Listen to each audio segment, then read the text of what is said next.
Ho buddies, welcome to Borderline Games. I'm Gareth and today we're playing Chaos Head. This is the second part of our Crying Sky ending. We had the Silent Sky last time.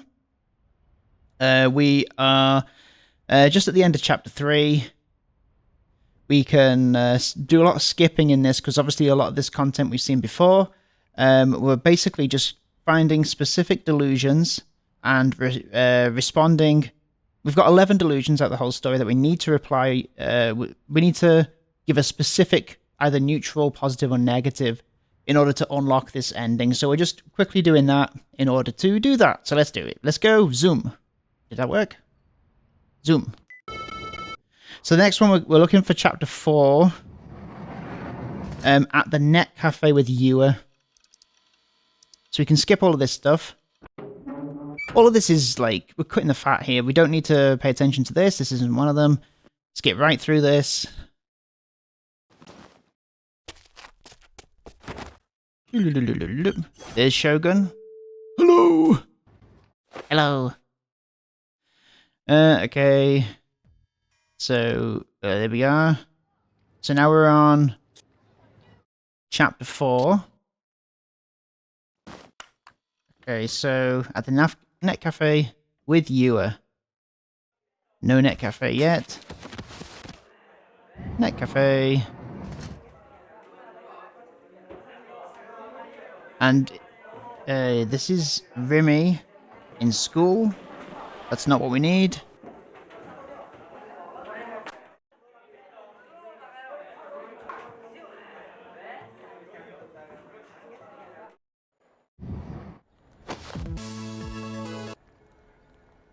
It's pretty ADHD coded this episode. Just skipping through everything. So I want to be at the Net Cafe. We can skip this interaction with Senna. Have I been saying her name wrong this whole time? Is it Cena or Senna, do you think? Skip a bunch of this. 2 minutes in and we've already gone through a whole chapter. Aha, it's this one, right? Here we go. Okay, so at the Net Cafe with Ewer, we're going to be neutral in this small private room. The only way out was blocked by Ewer. The next thing I knew, my shoulders were being held down with such incredible force I couldn't even get up from my seat. Ewer's cold gaze pierced through me at point blank range. I couldn't help but look away, and my eyes fell on the 3 Zero Froggies attached to the bag she was carrying on her shoulder. Alright? Don't. Oh, that's Ewer. Make a sound. Boom. What do I do? What should I do? I tried desperately to think of a way out of this situation, but it was no use. I couldn't think clearly. She had taken me completely by surprise. My mind had gone completely blank. I went to your house yesterday, but you weren't there. Even so, I waited there until late at night. But I understand how you feel. Why you were trying to avoid me. I really do.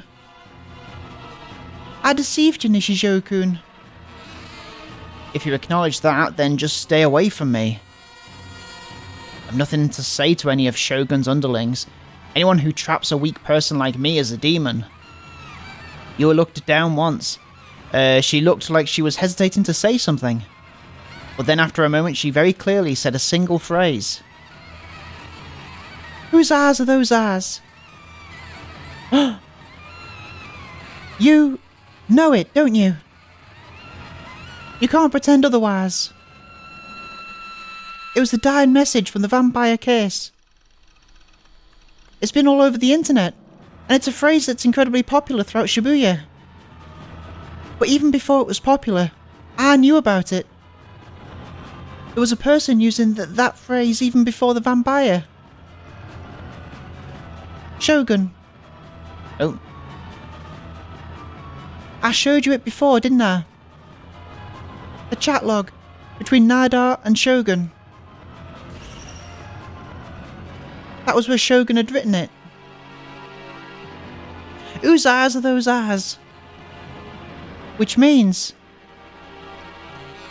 Yua inched her face closer and closer to mine. Her tone of voice was calm, but the eyes shining behind her glasses were ice cold. She was staring at me. I looked away. Shogun, is you. In other words... In other words, what? Please, Nishijou-kun. Please. That was when I noticed Yua's hands were trembling. Or was it just that my hands were shaking so much it made it look like hers were too? While I pondered that, something unbelievable came out of her mouth. Don't kill anyone anymore. What? You aren't even aware of it, are you? But I understand that too.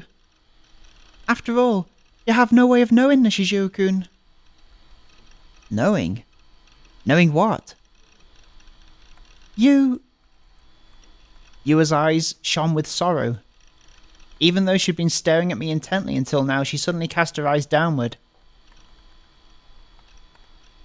Have DID, multiple personalities. I had multiple personalities. At first, I fully intended on turning you over to the police. Despite how confused I was, Yua continued to talk. And if I couldn't do that, I thought I'd try this method instead. But when I investigated you, I found that you were suffering just as much as I was. The eyes behind Yua's glasses once again took a hold of me. They pleaded with me. And no matter how hard I tried to see it as something else, I couldn't see her as anything other than genuinely worried about me. And that horrified me. I want to help you. This girl's delusions were getting out of control.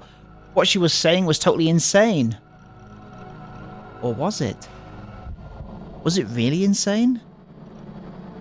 So, let's go to the hospital. We'll do it together. I didn't truly know myself. Understand myself. I'd posted in a chat room under the handle Shogun without knowing it. Even though I had no memory of it, I had become friends with a girl named Rimi. It wasn't just me sleepwalking. And it wasn't some higher being controlling me. Maybe the person controlling me from inside my head literally was inside my head. I wasn't me. I wasn't me, I was a different personality. I had multiple personalities. My head hurt. A throbbing, stabbing pain ripped through it. That wasn't possible. The entire thing was bullshit. Who would ever believe that? It too was yet another one of Yua's delusions. She was my enemy. She was impeding my way of life. She was trying to trap me. She was trying to destroy my mind. Even the hospital itself was under Shogun's reign. The only person I trusted, Dr. Takashina, had disappeared in such a sudden, inexplicable manner. Shogun must have made him disappear, and if I did what Yua said, he'd make me disappear too. I don't believe her. It's not true.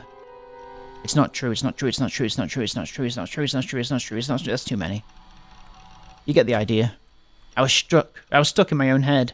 I shoved Yua off me with every ounce of strength I could muster. Ah! Slamming into the wooden sliding door behind her, Yua slumped down to the floor with a grimace. Finally freed from Yua's grasp, I grabbed my bag, stepped over Yua's body, and made for the exit. Okay, so we've got that's one ending to that delusion. We're going to move straight on to the next one, and the next one is in the park, which I think is the immediate next one after this, so that's going to be easy to find. So running, running, running. Here we go. Right, so this one needs to be negative, so we're going to do that. The police. I gulped audibly. I remembered that I'd been questioned by a pair of detectives a while ago. I hadn't heard a single thing from them since then. They'd said they were going to guard the area surrounding my base, but there was no sign of them following through on it. Although according to Muzumi-kun, they'd apparently come to investigate Sumai. Those two detectives, what were their names again? I couldn't remember. I told both of them the truth about what I'd witnessed at the scene of the crucifixion, but in hindsight, I couldn't help but think that they'd clearly been looking at me with suspicion as I did. Or as I did. As I did that? Right as I thought about, right as I thought that, the policeman who'd been talking to the homeless man glanced at me, or at least that was how it felt. Uh-oh.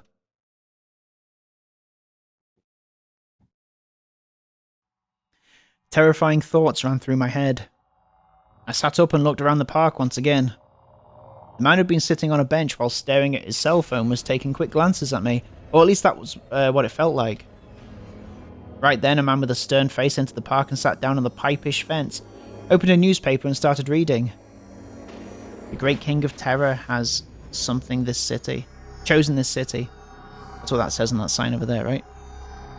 In a dark place with next to no streetlights. A man, seemingly a businessman who'd been walking quickly through the park, was now standing at the edge of the overpass gazing down at the street below.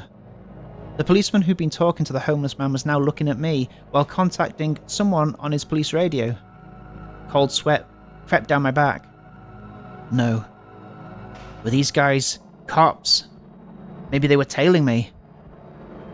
If that was true, I was completely surrounded. Yua had already made up her mind and decided that I was a murderer, and then based on her delusions, she'd probably gone and reported it to the police. You're kidding. I couldn't help but mutter that out loud, albeit at a low volume. Low enough so that no one could hear me.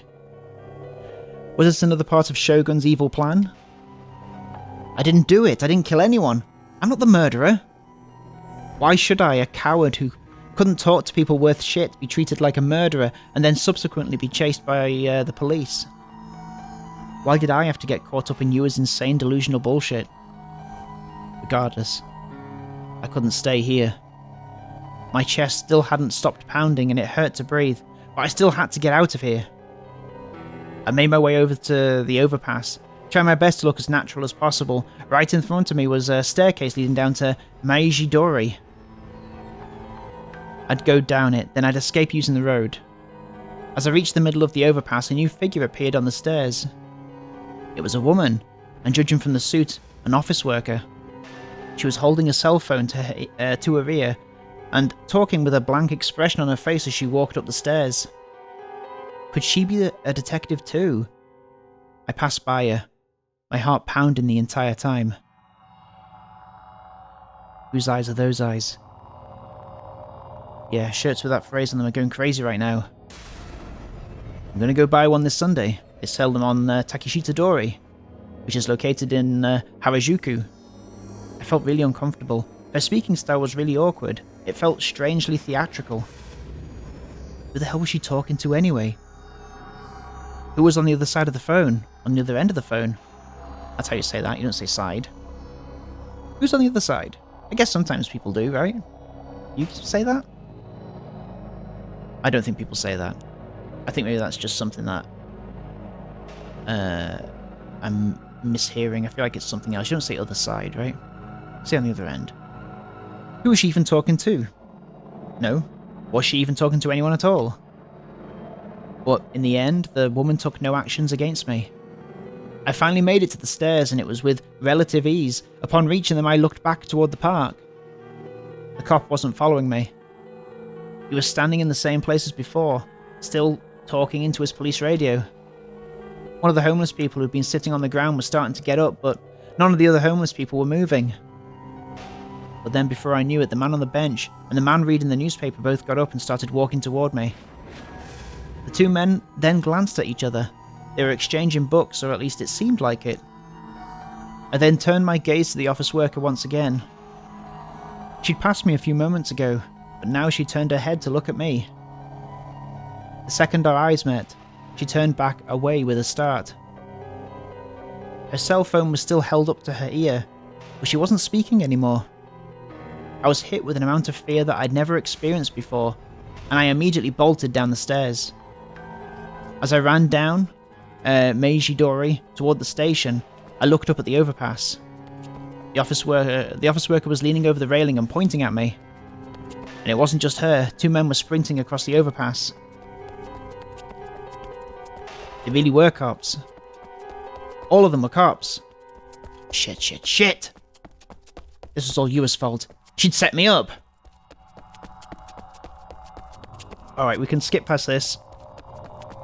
We can go straight to chapter 5, I think. Let's go do that. But before we do that, let's do a quick save. Save here. This is our Silent Sky ending, so I'm keeping that there. I don't know whether it's necessary to do that, to be honest, but... okay, let's go to chapter 5. Right, I can skip this.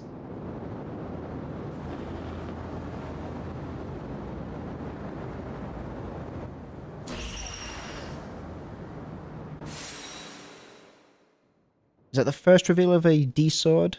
I don't think it is, but it's the first time we see one being created, I think, for sure.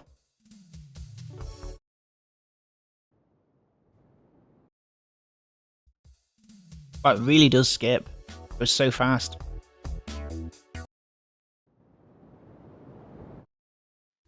Okay, so we're not on chapter 5 yet, so let's keep on going.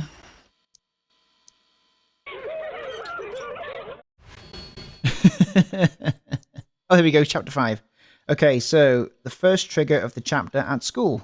Okay, so first one we get is... It's gotta be here soon, right? Here we go. Right, okay, so we've got to have this as positive. Here's another example. If person A sent an image from their brain to a hard disk recorder that processed it and transmitted the image to person B's brain, then person A's delusion would become person B's reality. Delusion becoming reality. In theory, it was possible. Holy shit, I was a genius. Lamau. I was over the moon by how brilliant my theory was. Maybe that was how I'd acquired a D-sword. Ayase had said that they had something to do with delusions, hadn't she? Alright. I should hurry up and go home so I can look it up. Positive, right? Yeah, it is supposed to be positive.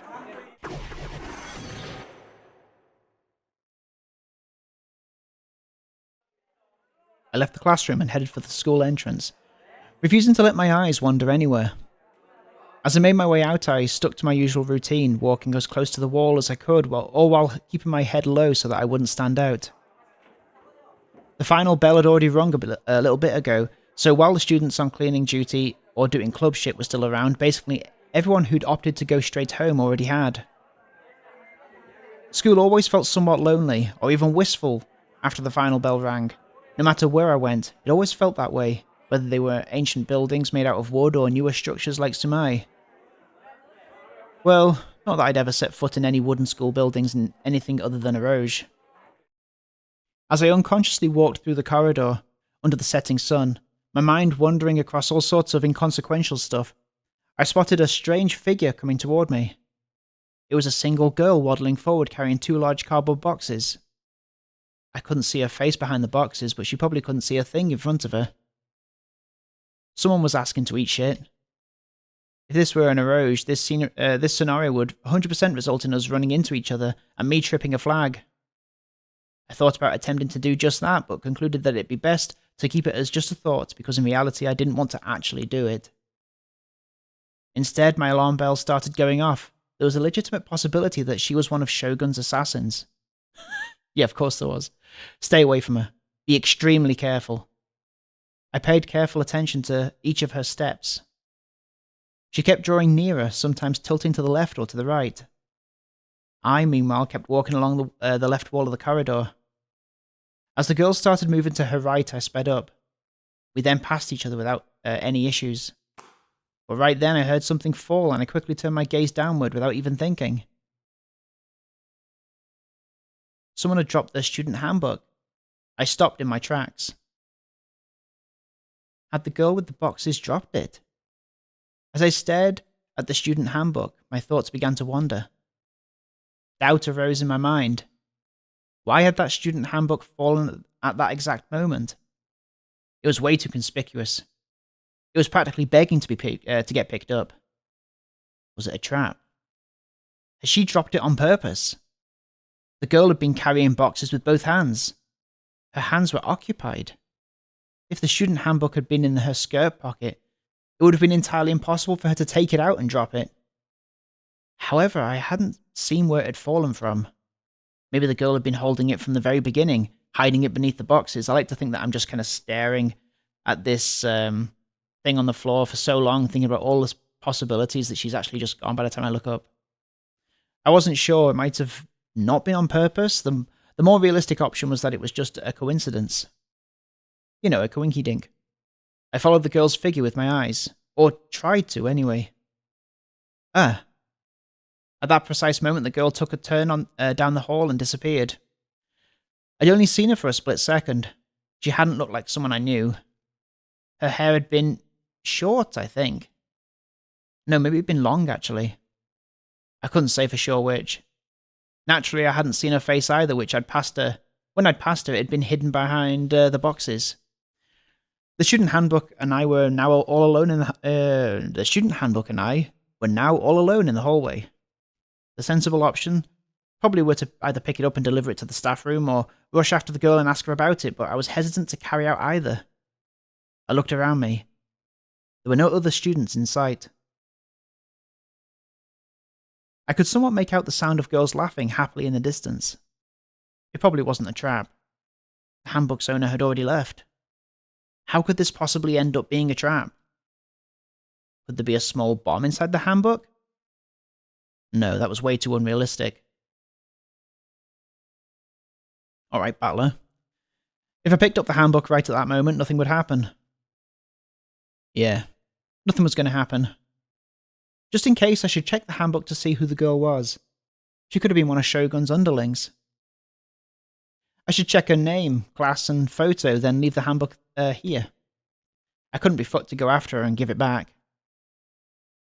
Nevertheless, I still carefully scanned the area just to be sure no one was around. Then, after I was sure I was alone, I picked up the handbook and casually opened it to the first page. Whose eyes are those eyes? I can read that.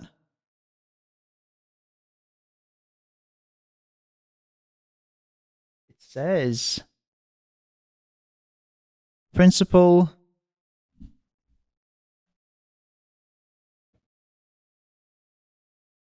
It looks like it says Ha-Ako or something.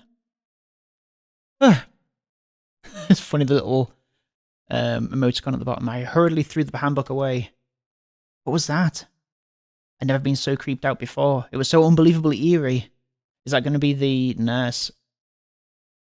It didn't just scare me. I felt sick to my stomach. This was very clearly malicious, blatant harassment aimed specifically at me. Who'd go so far as to do this? Wait, of course. It had to be the girl from before. That girl actually was Shogun's underling. She had to be. I'd only glanced at the student handbook, but all the information that should have been on the first page, such as the name, the birth date, and the class, was blacked out. In addition, the portrait that should have been attached had been removed. I felt like I was going to puke. Ugh. I was hit with an intense wave of nausea. I wanted to get out of here as soon as possible. Covering my mouth, I moved toward the stairs. I ran through the courtyard with no real destination in mind, until I could no longer hold back the urge to vomit. The second I fell to my knees, the entire content of my stomach began spilling out. Okay, we can skip here. Let's skip. So the next one is after school at the shoe lockers when Remy covers your eyes. Okay. Then Remy turns up, taps us on the back. So, alright, love. Then she starts freaking out. So that was... So we can skip this. Skip this one.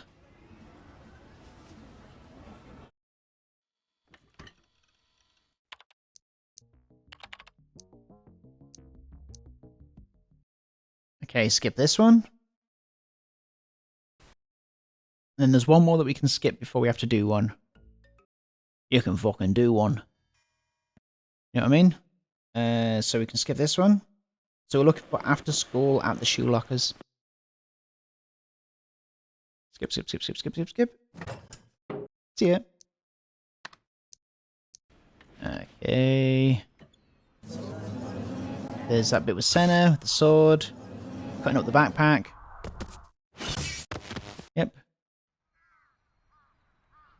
Okay. When is she covering my eyes? Whose eyes are those eyes?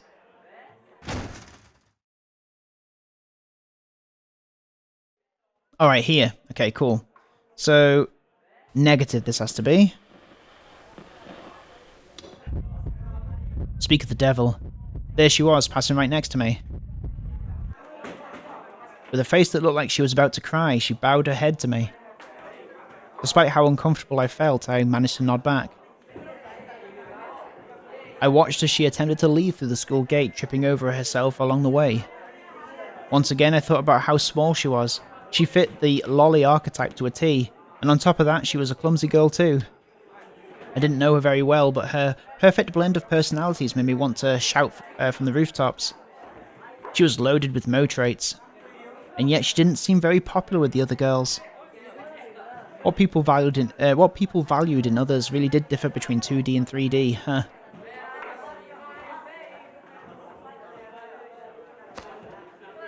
That was supposed to be negative, yeah. My vision suddenly went pitch black. I felt something push against my eyes. What the hell? Who is it? No fucking way. Could this be the legendary Who Is It game? The legends state it only exists within the world of 2D, yet she'd said that classic line. Could it be? Could it well and truly be? I never thought I'd ever experience it in my lifetime. As of right now, I'd basically won the game of life.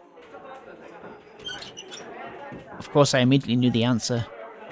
After all, I was trained in the art of working out the voice actor just by hearing an anime character talk. But saying it's obviously you, Remy, would be pretty embarrassing. How should I answer? Yeah, that wheelchair again. What was that?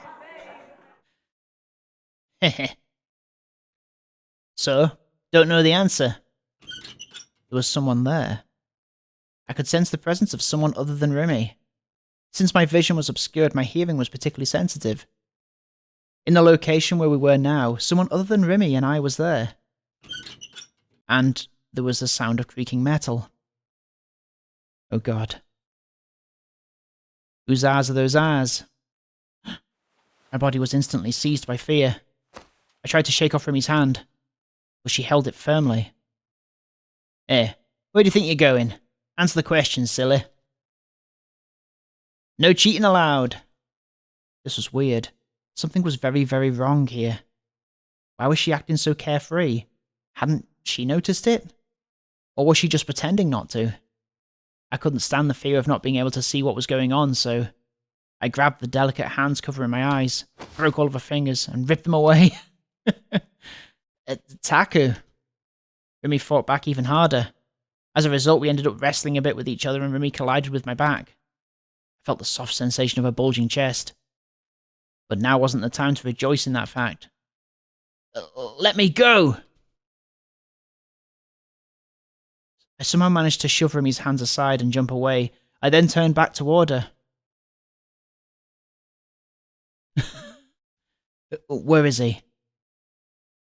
Where is Shogun? The only thing I saw was Remy, standing there with a bewildered look. I looked around the area, trying to find a wheelchair. But there was nothing. Absolutely nothing. He isn't here. That doesn't... I couldn't see him anywhere. Not in the large sport courts and not by the entrance. There wasn't a single sign of an old man riding in a wheelchair. I'm sorry, Taku. Did I scare you? Remy looked very apologetic. It didn't seem like an act either. Was there someone there just now?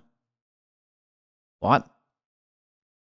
An old man in a wheelchair. Remy tilted her head. I don't think so. I didn't see anyone. Were they with you before I got here? No, that's not what I meant. That's not what I became less and less confident in my assumption, even though I was so sure I'd heard those things. That sound of a wheelchair, creaking, Shogun's chuckle, it was like he was mocking me. And whose eyes are those eyes? Had I hallucinated it? Was I really that anxious? That was probably it. It was probably nothing more than that. It's okay. Remy smiled at me, except it felt forced this time. I'll walk home with you, so there's no need to be afraid. Okay? Relief flooded into me with her words. Then, guided along by Remy, we headed toward the school gate. Okay, let's skip to chapter 6. Let's do it. So we can skip all of this. When Shogun enters the chat after the earthquake. So we've got the earthquake that happens at the end of chapter 5, is it? Or is it the beginning of chapter 6? Oop, there we go. Here's the earthquake. Yeah. Everyone freaking out. Oh, is this special? No. Right at that moment, the area... The clock fixed to the wall, the paper cups and pens atop the tables, the projection equipment, they all crashed to the floor one by one. The two whiteboards standing side by side near the podium fell to the ground as well. It's like being stuck in some insane turbulence. That was how it felt to Ban. It felt like the ground was disappearing. Beneath him. His entire body was being swung left and right by the shaking. It seemed to have a seismic intensity of around 5 or 6. Has the Great Kanto earthquake finally arrived? Of all the times for it to hit, it hits now. Immediately after thinking that, a fierce pain shot through Ban, causing him to groan out in pain. It felt as if he had taken a violent blow to the head. But he had not been physically struck by anyone. It was simply a severe headache. Gah! Suddenly a scream echoed throughout the conference room. Gritting his teeth, Ban looked to see one of the detectives gripping his head as he writhed in agony. I'm pretty sure we've seen this already. And then, like a lifeless doll, he fell to the ground with a thump. Most of the other detectives were gripping their heads as well, their faces contorted in pain. The reason why I'm reading this bit out, by the way, is because suddenly it disengaged Skip, so I thought maybe. But it might have just been the weird earthquake thing was like an exception to the Skip thing. What was this headache that bore no resemblance to any he had experienced before? Whether it was connected to the earthquake, there was no way for Ban to know. Eventually, the shaking gradually subsided. With his vision blurred, Ban looked out the window. Everything was covered in a milky white light. A light so dazzling, Ban could no longer keep his eyes open. Pretty sure we can skip this now, right? Ugh. Yeah, we can skip here. So, as I open my eyes... okay, so... When Shogun enters the chat after the earthquake is what we're looking for. Here. Okay. So, this has got to be positive. How do I know what chapter I'm on? So, if I go to save it now... It's here. Yeah, I am on chapter 6, cool. There we go, so this one needs to be a Pozzo. Before I knew it, my body had started trembling. I was more afraid of Shogun than I thought I was. But why wouldn't I be? He was a homicidal maniac, posing as a handicapped person, and he'd already committed 5 unspeakable crimes. And I was the next one in his sights. Ugh, somebody save me.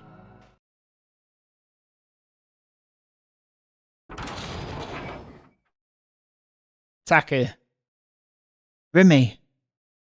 It was as if my prayers had been answered, like the cries of my heart had been heard. Remy really did always appear whenever I was in trouble. She opened the door and leapt into my room.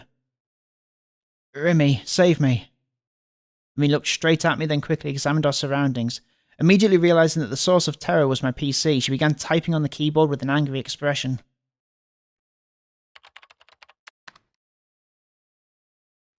Shut your mouth, stupid. I feel like we've done this already. We did this option, right? You have to be ruthless at times like this. Remy looked back at me and smiled gently. If you're really upfront with them, the bullies will back off a lot easier than you'd think. Was that really how it worked? Remy was the only one only that reckless because she didn't know much about the internet. Being that blunt would only make the other person even madder. And here the other person was Shogun. As I stared at the monitor with bated breath, Shogun sent yet another message. You're dead. Yeah, and this is where we see Shogun has left the room. The room went silent. What the hell? This is where we see Remy just dying as part of the delusion, right? So I don't know whether that bit was the same in a negative one, and I'm remembering the negative one, or maybe this is where they diverge. I knew it. It really had pissed him off. The tone of his last message was very clearly different. It's all talk, I promise. It's not like some random person would take that personally enough to come barging in here or something. More importantly, you doing okay, Taku? Sorry I missed your call. I was already almost here, so I figured I'd just wait until I saw you in person. After the earthquake hit, I was so worried about you that I ran here as fast as I could. And I'm glad I did. While I was listening to Remy's voice, I couldn't take my eyes off the monitor. His message had left me deeply unsettled. You're dead. Why the hell? But I'm here now. So everything's A-okay. You don't have to worry about a thing. Why the hell did you do that? He'll kill me. He's gonna kill me. I have to get out of here fast. Calm down. He's not gonna kill you. You're overthinking. Suddenly Remy went silent. Her eyebrows furrowed and she looked up at the ceiling. What's wrong? Whose eyes are those eyes? Her voice was a soft murmur. Suddenly Remy's face contorted and she grabbed at her head with both hands.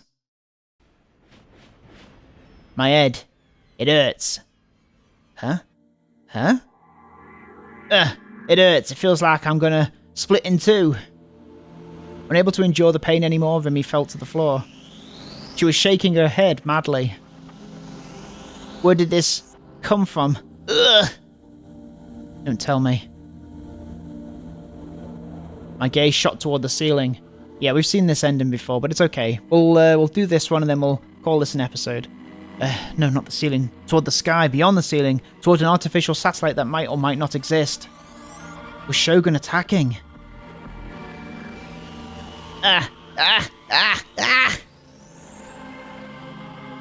It hurts. It hurts. My head. It's gonna split open.